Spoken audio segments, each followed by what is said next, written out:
Gold broke a record today, but the bigger news might be with silver, as it is surging dramatically in price.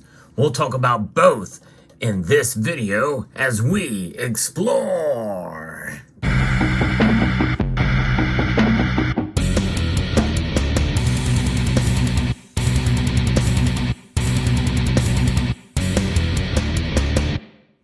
Today is a day of history for gold as it has broken an all-time high on the London bullion market exchange, and I think that is quite telling.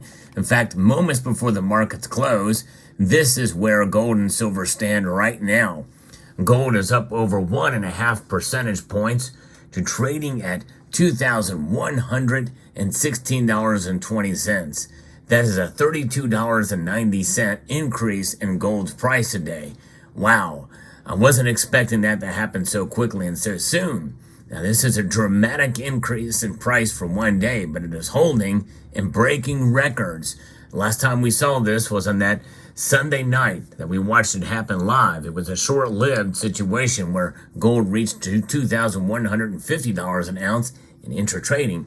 But now here it is, resting at that level. Could it pull back? Yes, it could. In fact, do not be surprised if it does, at least to some extent. Some people think we may even see gold still fall back below $2,000 again. Silver, though, is dramatically up, over 3.2% today.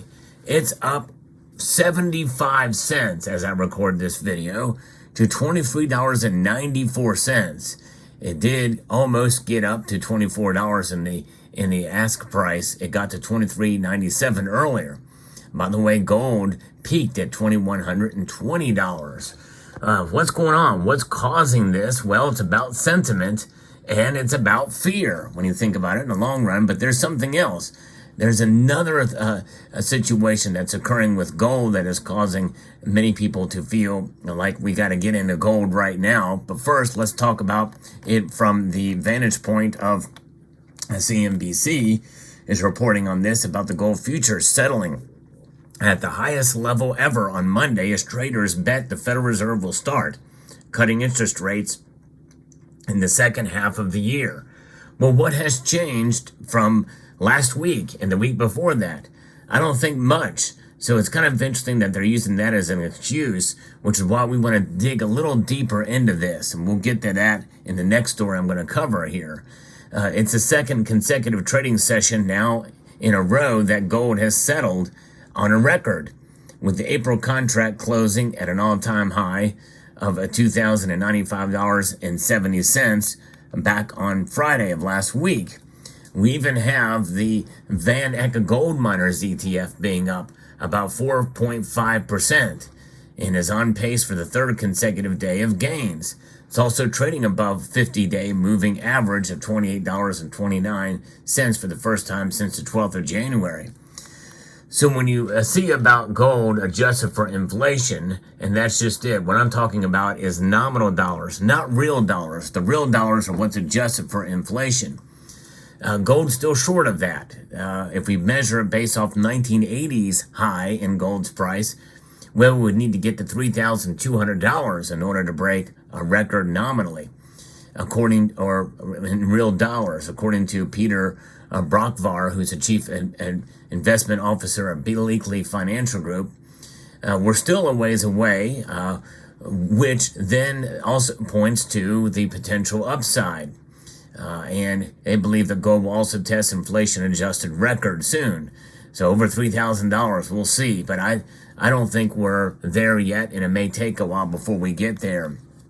I have predicted that gold will reach $2,200 by the end of the year, and that looks to be a more realistic possibility that it could occur. So far, the last 3 years that I have made a prediction for gold's price, I've been right all 3 of those years. I've been wrong about silver. Today's move, though, does not dissuade my viewpoint that silver is probably not going to go above $28 this year. In fact, I still am skeptical that I'm going to be right about silver this year, as I haven't been for the last 3 years. But we'll see. I mean, if we see more days like today and remains constant, then it'll be a different scenario. However, that's not ruled out to be the case. We know how market sentiment is. I'm gonna explain a little bit more about that in a moment. It has an upside, gold does, for the expectation that the Fed will start cutting interest rates this year as inflation comes down. When rates fall, gold prices typically rise as investors seek a safe haven asset, as assets like bonds become less attractive because there's no longer delivering attractive yields. So that is the case for gold. Silver is following. Silver is falling dramatically, but it has reached an all-time high, and there's even a press release over at the LBMA talking about it, where it had occurred on March 4th at the open. It opened up at a new all-time high there at $2,083.15 an ounce. The price exceeds the previous high of $2,078.40 an ounce, reached in the evening auction on December the 28th, 2023. And I think that is where we had near the time when we saw it spike up over $2,150. So pretty interesting, fascinating indeed. Now, there's another thing we have to keep in mind here as to what has contributed to it that's not being talked about over at mainstream media. And that is over at FX Empire, that the commodities soar, not just gold and silver, but other commodities are soaring because of the hint of something that's coming called the Operation Twist. And before we get into that, let's see what other commodities are doing. In fact, I'm actually showing the other commodities down, except for the precious metals. Copper is down slightly. Nickel and aluminum down. Uranium's even down. Crude oil is down. So I don't understand why they're saying commodities are soaring there, but that's what they're talking about here. It's speeding along gold and especially silver today. And maybe if you look at silver as a commodity, which most of the markets do see that as the case, but we're seeing macro opportunities are everywhere, and they are here in abundance. It's one of the most lucrative trends in the current financial climate that we find ourselves in right now. This week is about one thing and one thing only. It's all about the macroeconomics with a trader's attention firmly focused on the U.S. Federal Reserve. Last week, Fed Governor Christopher Waller, one of the central bank's most influential voices, dropped a bombshell on the markets by suggesting that he would like to see two key developments in the Fed portfolio, two of them. And you think about what is the Federal Reserve's, what do they want to do? They want to stabilize the dollar. They want to bring down and tamp down inflation.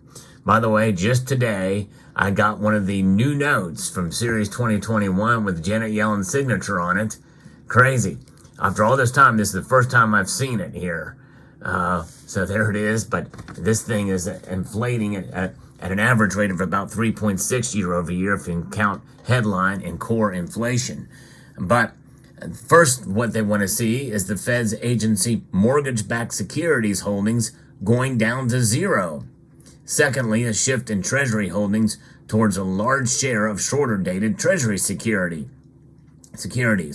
That, coupled with what we know is coming on March 11th, where they're going to stop loaning out to these other banks, makes you question and wonder if that's playing a role. And this is what is referred to as Operation Twist. The Fed Governor Christopher Waller hinted that he would like to see the central bank revive this in order to reassert stronger control over interest rates at both ends of the yield curve. Essentially, that's the Fed extending quantitative easing without actually calling it quantitative easing. And that is having an effect here. And I think it's maybe to counter what's going to be coming on March 11th, as several members of the community made me aware of that situation occurring here. According to GSC Commodity Intelligence, the last time the Federal Reserve rolled out Operation Twist in 2012, they unleashed an explosive money-making storm that sent commodity prices across the board from the metals, energies to agricultural skyrocketing to fresh multi-year and all-time record highs.